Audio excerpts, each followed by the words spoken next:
हम जो topic discuss कर रहे थे वो था separation of power. Separation of power के डिस्कशन में ही हमने एक जो नया क्वेश्चन लेके आए हैं वो ये है कि judicial legislation is antithetical to the doctrine of separation of powers as envisaged in the Indian Constitution. In this context, justify the filing of large number of PIS praying for issuing guidelines to the executive authorities.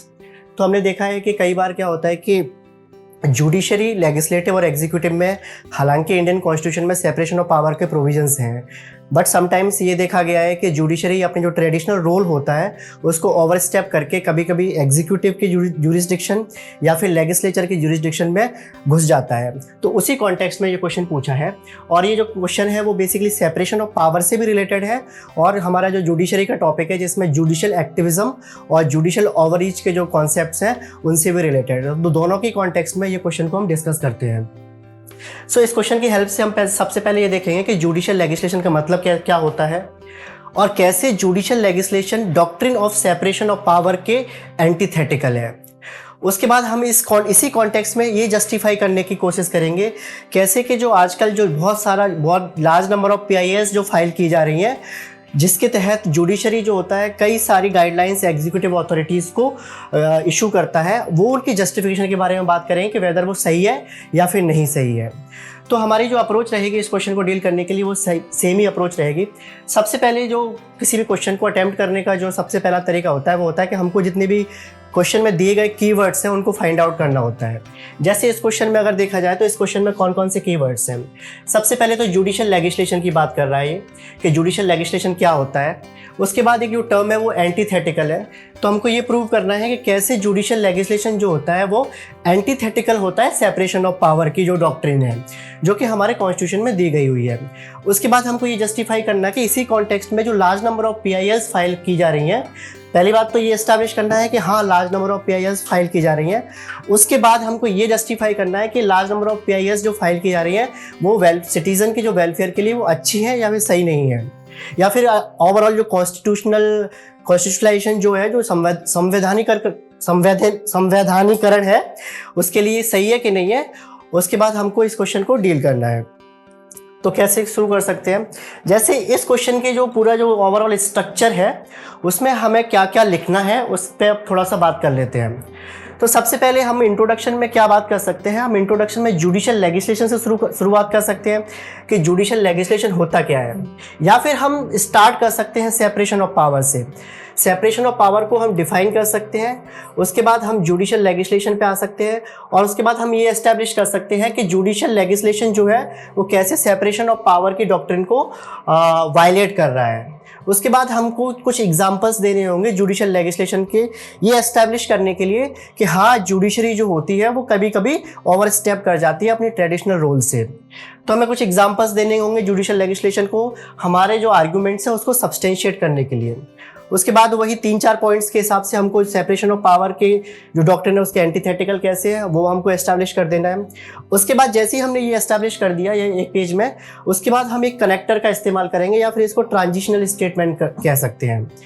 अब ये जो connector का इस्तेमाल हम इसीलिए कर सकते हैं क्योंकि जब हम आंसर लिख रहे होते हैं तो हम उसमें डिफरेंट सब पार्ट्स होते हैं, तो एक सब पार्ट से दूसरे सब पार्ट में कैसे हमको ट्रांजिशन करना है सो दैट कि हमारे आंसर में डिसकंटिन्यूटी ना रहे।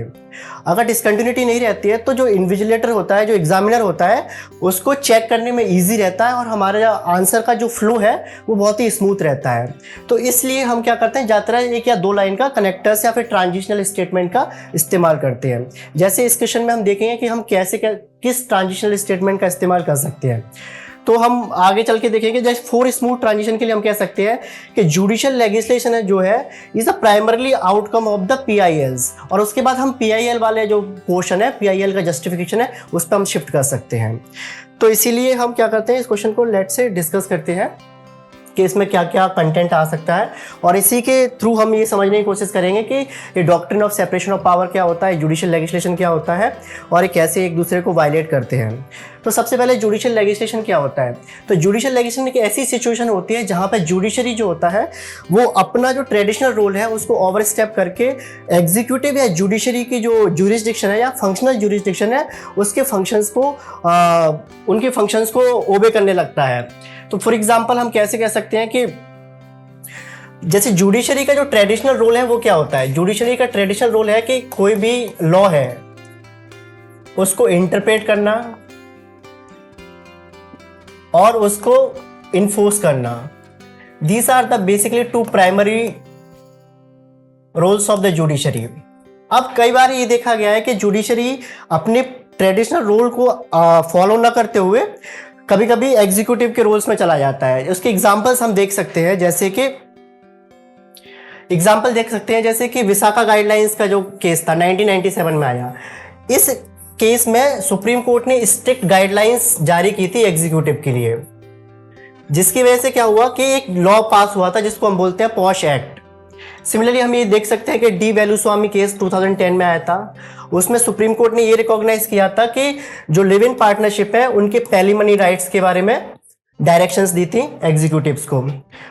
केएस पुट्टास्वामी केस में राइट टू प्राइवेसी को अपहोल्ड किया था। उसके बाद जैसे Joseph Shine case versus Union of India case आया था, जिसमें सेक्शन 497 ऑफ द आईपीसी इसको अनकॉन्स्टिट्यूशनल प्रूव कर दिया था। उसके बाद Navtej Johar versus Union of India case आया था, जिसमें सेक्शन 377 इसको वॉइड डिक्लेयर कर दिया। अब ये जो जितने भी सारे केसेस में हम जिसमें देख रहे हैं, इसमें हम देख सकते हैं जैसे कि सेक्शन 377 ऑफ द आईपीसी का है। अब इंडियन पिनल कोड को अगर चेंज करना है या फिर कुछ भी उसमें अमेंडमेंट करना है, तो ये जो रोल होता है वो बेसिकली लेजिस्लेचर का रोल रहेगा। तो इस केस में अगर सुप्रीम कोर्ट या फिर जुडिशरी अगर इस तरह के एक्शंस या फिर इस तरह के जुरिस्डिक्शन या फिर इस तरह की गाइडलाइंस अगर निकालती है, तो एक तरह से वो इंक्रोचमेंट कह सकते हैं हम। फंक्शनल जो इंक्रोचमेंट है एग्जीक्यूटिव के सेपरेशन ऑफ पावर को वो करता है, वायलेट करता है। जैसे एक केस हम ये देख सकते हैं, इसमें एक्सट्रीम हम जुडिशियल ओवररीच के बारे में बात कर सकते हैं। जैसे कि Subhash Kashinath Mahajan versus State of Maharashtra case आया था। इस केस में सुप्रीम कोर्ट ने क्या किया कि जो SC/ST एक्ट है, प्रिवेंशन ऑफ एट्रोसिटीज एक्ट 1989, इसमें का जो सेक्शन 18 है उसको पूरी तरह से खारिज कर दिया था। इसमें ये बात हुई थी कि जो अक्यूज्ड है उनको एंटिसिपेटरी बेल ग्रांट नहीं की जाएगी, और अगर कोई जैसे अक्यूज्ड है उसको हम अरेस्ट नहीं कर सकते अनटिल एंड अनलेस किसी भी कंसर्न जो अथॉरिटी है उसकी परमिशन के बिना। और इस पे बहुत ज़्यादा प्रोटेस्ट भी हुए थे। अब इस वाले केस को अगर तुम ध्यान से देखेंगे तो देखो, ये केस में SC/ST prevention of atrocities act है। अगर इसमें कुछ भी अमेंडमेंट लेके आना है तो जिसका जो फंक्शन किसका है, ये बेसिकली लेजिस्लेचर का फंक्शन है। तो लेजिस्लेचर के फंक्शन में इसमें सुप्रीम कोर्ट या जुडिशरी ने क्या किया, बेसिकली ओवर स्टेप कर दिया। तो इन सारे केसेस के माध्यम से हम ये कह सकते हैं कि जुडिशरी समटाइम्स अपने जो ट्रेडिशनल रोल है उसको फंक्शन को न करते हुए वो बेसिकली लेजिस्लेचर या फिर एग्जीक्यूटिव के फंक्शंस को एग्जीक्यूट करने लगती है। तो इन केसेस के माध्यम से हम ये एस्टैब्लिश कर सकते हैं कि हाँ, जुडिशियल लेजिस्लेशन कभी कभी जुडिशरी रिजॉर्ट करता है जुडिशियल लेजिस्लेशन के थ्रू सेपरेशन ऑफ पावर को वायलेट करने के लिए। अब हम ये देखने की कोशिश करेंगे कि ऐसे जुडिशियल लेजिस्लेशन एंटीथेटिकल है सेपरेशन ऑफ पावर के। जैसे हमने सेपरेशन ऑफ पावर की डॉक्ट्रिन्स पढ़ी थी, तो उसमें हमने देखा था कि सेपरेशन ऑफ पावर के बेसिकली 2-3 प्रिंसिपल होते हैं। सबसे पहले ये होता है कि 3 ऑर्गन्स जो होने चाहिए, जैसे लेजिस्लेटिव, एग्जीक्यूटिव और जुडिशरी, ये तीनों ऑर्गन्स जो होने चाहिए वो सेपरेट होने चाहिए। उसके बाद तीनों ऑर्गन सेपरेट होने के अलावा तीनों ऑर्गन्स में जो भी अथॉरिटी बैठी है या पर्सन जो कि ऑफिस को होल्ड कर रहा है वो भी सेपरेट होने चाहिए। तो there will be separation of officers and separation of individuals as well. उसके बाद क्या होगा, उसके बाद दूसरा प्रिंसिपल जो है वो है कि फंक्शनल सेपरेशन होना चाहिए। तीनों ऑर्गन्स, लेजिस्लेचर या एग्जीक्यूटिव या जुडिशरी, इन तीनों के जो फंक्शंस जो एस्क्राइब किए हुए हैं वो फंक्शंस भी हैं, वो तीनों के डिफरेंट होने चाहिए, उनमें सेपरेशन होना चाहिए लाइक दिस, इस तरह से। जैसे लेजिस्लेटिव हो गया, ये एग्जीक्यूटिव हो गया, ये जुडिशरी हो गया, इन तीनों के बीच में फंक्शनल सेपरेशन होना चाहिए। जैसे एग्जीक्यूटिव का काम अगर किसी लॉ को इन्फोर्स कराना है तो उसका काम वहीं तक सीमित होना चाहिए। अगर लेजिस्लेचर का काम अगर किसी लॉ को बनाना है तो वो लेजिस्लेचर का वो फंक्शन हो गया। जुडिशरी का काम अगर किसी लॉ को इन्फोर्स कराना है या फिर उसको इंटरप्रेट करना है तो वो जुडिशरी काम है। ये तीनों के बीच में फंक्शनल सेपरेशन होना चाहिए। सिमिलरली इन तीनों के बीच में प्रिंसिपल ऑफ नॉन इंटरफेरेंस भी होना चाहिए कि अगर लेजिस्लेचर एग्जीक्यूटिव जो फंक्शन है उसमें इंटरफियर ना करे, वही एग्जीक्यूटिव जुडिशरी के फंक्शन में इंटरफियर ना करे, वही लेजिस्लेचर जुडिशरी के फंक्शंस में इंटरफेरेंस, तीनों प्रिंसिपल्स जब अपहोल्ड होते हैं तो हम कह सकते हैं there is a strict separation of power in our governance process. But जैसे जुडिशियल लेजिस्लेशन के थ्रू हम देख सकते हैं कि ये प्रिंसिपल्स हैं, कोई ना कोई प्रिंसिपल जरूर वायलेट हो रहा होता है। जैसे हम जुडिशियल लेजिस्लेशन के केस में कह सकते हैं कि कौन सा प्रिंसिपल वायलेट होता है, principle of functional separation. Similarly principle of non interference भी कहीं ना कहीं वायलेट होता हुआ दिखता है। तो इस केस में हम कह सकते हैं कि that's how judicial legislation is antithetical to the separation of power. Similarly और क्या कह सकते हैं, दूसरा आर्गुमेंट हम ये बोल सकते हैं कि जुडिशरी का जो मेन फंक्शन है वो लॉस को इंटरप्रेट करना है, इन्फोर्स कराना है वो, और जो अपना जो लेजिस्लेचर होता है, लॉ मेकिंग प्रोसेस होता है, उसका एक बेसिकली प्रोसीजर होता है। जैसे कि लेजिस्लेचर में अगर कोई लॉ आता है या कोई बिल आता है तो उस पर प्रॉपर एक कमेटी फॉर्म की जाती है, उस पर डिबेट्स एंड डिस्कशंस होते हैं, और क्या बोलते हैं उसको पब्लिक में फ्लोट किया जाता है। सो ये एक तरह से पूरा का पूरा प्रोसेस होता है, किसी भी लॉ मेकिंग प्रोसेस होता है। अगर जुडिशरी अगर लेजिस्लेशन बनाती है या फिर कोई ऐसा ऑर्डर देती है जिसके थ्रू वो लॉ आता है, तो उसमें बेसिकली पॉपुलर मैंडेट नहीं होता है। लॉ मेकिंग पावर किसी भी डेमोक्रेटिक सिस्टम में लॉ मेकिंग पावर जो दी जाती है वो ऐसी बॉडी को दी जाती है जिसके पास एक पॉपुलर मैंडेट हो, जिसको लोगों ने चुन के भेजा हो। तो जुडिशरी के पास इस तरह का कोई एक्सपर्टीज तो होती नहीं है, उनको पॉपुलर मैंडेट तो मिला नहीं होता है, they are just appointed persons या ऑफिशियल्स।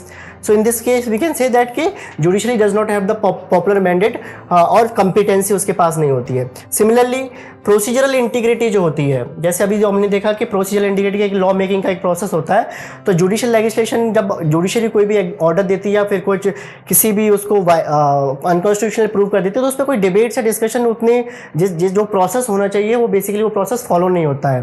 तो इस केस में हम कह सकते हैं कि there is violation of procedural integrity. Similarly अगर जुडिशरी अगर अपना जो ट्रेडिशनल रोल है जिससे अगर डेविएट करता है तो उसके प्रॉब्लम क्या होती है कि ओवरबर्डन ऑफ जुडिशरी हो सकता है। वी कैन से दैट कि वैसे भी हमारी जुडिशरी बहुत ज़्यादा ओवरबर्डन, डिपेंडेंसी ऑफ केसेस बहुत ज़्यादा है। तो अगर जुडिशरी अपना रोल, अपना फंक्शन अगर ना निभाते हुए अगर लेजिस्लेचर का फंक्शन अगर वो एग्जीक्यूट करने लगता है, जिसकी वजह से हमारे पास जो फंक्शनल रिडंडेंसी आ जाती है, और जिसकी वजह से क्या होता है कि जो जस्टिस है वो हमारा डिले हो जाता है। And as we all know that कि delayed justice is denied justice. तो इन सारे जो पैरामीटर्स है, इन सारे आर्गुमेंट से हम ये प्रूव कर सकते हैं कि हाँ, जुडिशियल लेजिस्लेशन जो है वो सेपरेशन ऑफ पावर को थ्योरेटिकली तो एटलीस्ट एंटीथेटिकल है, थ्योरेटिकली। सिमिलरली अब जैसे हमने ये देख लिया कि जुडिशियल लेजिस्लेशन जो है वो एंटीथेटिकल है सेपरेशन ऑफ पावर का जो डॉक्ट्रिन है उससे, एटलीस्ट थ्योरेटिकली तो तुम बोल ही सकते हो। वी कैन से थ्योरेटिकली कि हाँ, ये सेपरेशन ऑफ पावर के जो प्रिंसिपल है उसको वायलेट तो कर सकता है। लेकिन हमने ये देखा है कि जुडिशरी सो मोटो बहुत ही कम केसेस होते हैं जहाँ पर वो सो मोटो कॉग्निसेंस लेता है, जिसकी वजह से या फिर वो इस तरह का जो भी सेक्शंस हैं उनको अनकॉन्स्टिट्यूशनल किए, उसके लिए क्या होता है कि प्रोसेस होता है। तो हम इसमें स्मूथ ट्रांजिशन के लिए इस तरह का एक वो लगा सकते हैं, ट्रांजिशनल स्टेटमेंट हम यूज कर सकते हैं कि judiciary rarely resort to the judicial legislation suo motu, rather judicial legislation is primarily outcome of increased PILs। कि अगर पब्लिक इंटरेस्ट लिटिगेशंस की वजह से मेजरली क्या होता है कि जुडिशियल लेजिस्लेशन आता है, जहाँ पे जुडिशरी क्या होता है कि एग्जीक्यूटिव या फिर लेजिस्लेचर को बहुत सारे ऑर्डर्स या फिर गाइडलाइंस निकालती है।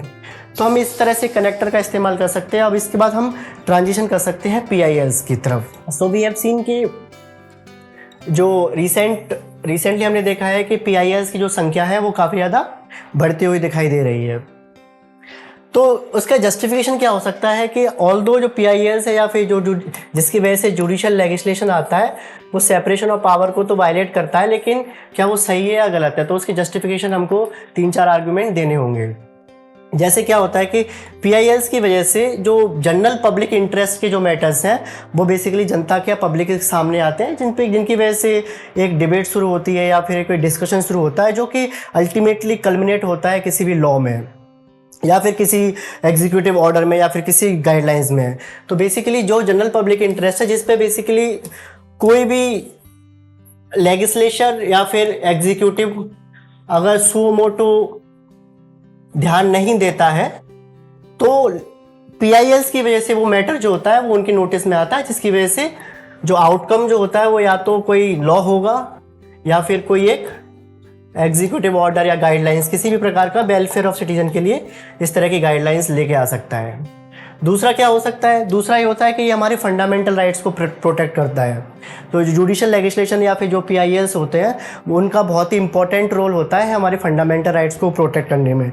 इसका एग्जांपल्स जो है हम बहुत सारे देख सकते हैं, जैसे जितने भी एग्जांपल्स हैं, जैसे KS पुट्टास्वामी केस है, लेट्स से इसको, इसमें राइट टू प्राइवेसी को अपहोल्ड या रिकॉग्नाइज किया था पहली बार सुप्रीम कोर्ट ने। आउटकम किसका था, PILs का था। जैसे जोसेफ साइन केस है जो कि 497 आई गेस, ये जो सेक्शन था इसको अनकॉन्स्टिट्यूशनल कर दिया था सुप्रीम कोर्ट ने। ये विमेन के अगेंस्ट एक तरह से एक IPC में एक प्रोविजन था, एडल्ट्री से रिलेटेड था। सिमिलरली हम नवतेज जौहर का केस ले सकते हैं यहाँ पे, जिसमें सेक्शन 377 ऑफ IPC इसको अनकॉन्स्टिट्यूशनल किया था सुप्रीम कोर्ट ने। तो ये सारे जो केसेस हैं वो एक आउटकम किसके हैं, ये PILs के आउटकम्स हैं।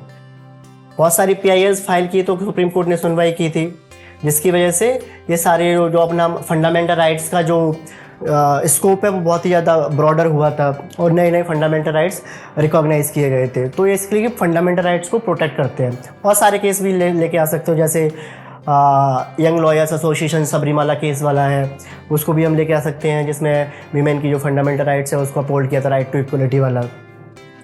सिमिलरली PILs को हम और कैसे जस्टिफाई कर सकते हैं कि it promotes the gender justice and women empowerment. जैसे हमने ये सारे केसेस देखे जिसमें जेंडर जस्टिस और वीमेन एम्पावरमेंट की बात हो रही है। जैसे जोसेफ साइन केस में ट्रांसजेंडर राइट्स को रिकॉग्नाइज किया है। अब ट्रांसजेंडर में एक नया जो जेंडर का जो डेफिनेशंस थी हमारी, जो कि पहले मेल और फीमेल तक ही सीमित थी, जो कि उसका अभी हॉराइजन जो है स्कोप कर दिया। अब ट्रांसजेंडर की राइट्स के बारे में भी बात होती है। अब जो ये डिबेट है वो आगे चल के कल्मिनेट हो जाती है कि ट्रांसजेंडर के लेट्स से मैरिज राइट्स के बारे में भी अभी रिसेंटली चर्चा चल रही है। तो ये सारे केसेस के थ्रू हम कह सकते हैं कि PILs protects the fundamental right as well as it promotes the gender justice and women empowerment. और इसमें हम सारे एग्जांपल्स ये सारे दे सकते हैं। सिमिलरली सोशल वेलफेयर के बारे में बात करता है। देयर आर मैनी इंस्टेंसेस जहाँ पे PILs की वजह से सोशल वेलफेयर के कॉजेस या फिर सोशल वेलफेयर्स के वो लिए गए थे, इनिशिएटिव्स लिए गए थे। जैसे इलेक्टोरल रिफॉर्म्स में जुडिशरी का बहुत ज़्यादा रोल रहा है। ADR का जो ADR ज़्यादातर है ADR versus Union of India, जिसमें 2002 में ये डिक्लेयर किया गया था कि किसी भी MP या कोई भी इंडिविजुअल अगर अपने एसेट्स को डिक्लेयर नहीं करता है तो उसका नॉमिनेशन कैंसिल किया जा सकता है। और वहाँ पे ये मैंडेटरी कर दिया था कि जितने भी इंडिविजुअल्स हैं जो वोट जो इलेक्ट हो रहे हैं या फिर जो इलेक्शन के लिए जो कैंडिडेट है उनके लिए उनको अपने एसेट्स को फाइल करना या फिर उनको बताना बहुत ही ज़्यादा मैंडेटरी है। तो जैसे सोशल वेलफेयर के कॉजेस में PILs का जो रोल रहा है वो बहुत ही ज़्यादा इंपॉर्टेंट रहा है। उसके अलावा जो क्या होता है, जो PILs जो होते हैं वो एक तरह से वेलफेयर और प्रोग्रेस के लिए एक तरह से टोन सेट करते हैं। एक तरह से टोन सेट करते हैं कि भाई अगर जुडिशरी में अगर कोई भी PILs जाता है तो उस वो मैटर जो होता है वो बेसिकली पब्लिक में आता है और पब्लिक में उस तरह से डिबेट्स या फिर वो नए जो प्रोग्रेस ऑफ द सोसाइटी है उसके लिए बहुत सारे डिबेट्स और डिस्कशंस होते हैं। जैसे हम देखते हैं कि पहले ट्रांसजेंडर राइट्स के बारे में बिल्कुल भी बात नहीं होती थी, लेकिन PILs के आउटकम्स की वजह से क्या है कि अभी ट्रांसजेंडर एक तरह से मेन स्ट्रीम में आ गया है। ट्रांसजेंडर राइट्स के बारे में डिबेट्स होती हैं, एडिटोरियल्स लिखे जाते हैं। तो एक तरह से ये सेट करता है tone for the progress of the society. So in 4-5 arguments के थ्रू हम कह सकते हैं कि PILs जो होते हैं basically welfare of the society या फिर वेलफेयर ऑफ द सिटीजन्स के लिए बहुत ही महत्वपूर्ण होते हैं। अब इसका कंक्लूजन हम क्या कर सकते हैं? कंक्लूजन हम ये कह सकते हैं कि डिस्पाइट द फैक्ट कि जुडिशियल लेजिस्लेशन ऑन पेपर तो एंटीथेटिकल है सेपरेशन ऑफ पावर के, लेकिन ये डिजायरेबल है। क्यों डिजायरेबल है? क्योंकि it leads to the welfare of the citizen. जो हमारी डेमोक्रेसी का जो मेन फंडामेंटल है वो है basically welfare of the citizen. तो सिटीजन वेलफेयर के लिए अगर ये इंपॉर्टेंट है, डिजायरेबल है, और जिसकी जो पावर अगर with in the constitutional framework अगर एक्सरसाइज की जा रही है तो हम कह सकते हैं, और जो अगर जुडिशरी सिर्फ जुडिशियल एक्टिविज्म तक ही सीमित है और जुडिशियल ओवररीच की प्रैक्टिसेस को फॉलो नहीं कर रही है, तो we can say that judicial legislation is beneficial for the society. तो इस तरह से हम एक तरह से पॉजिटिव टोन में इस क्वेश्चन को हम एंड कर सकते हैं। ठीक है, तो this is the discussion on the judicial legislation and the separation of power. और इसका जो मॉडल आंसर वगैरह आप साइट से डाउनलोड कर सकते हैं कि इसकी लैंग्वेज क्या होनी चाहिए, क्या प्रॉपर आर्गूमेंट्स होने चाहिए। ये बेसिकली एक्सप्लेनेटरी वीडियो है।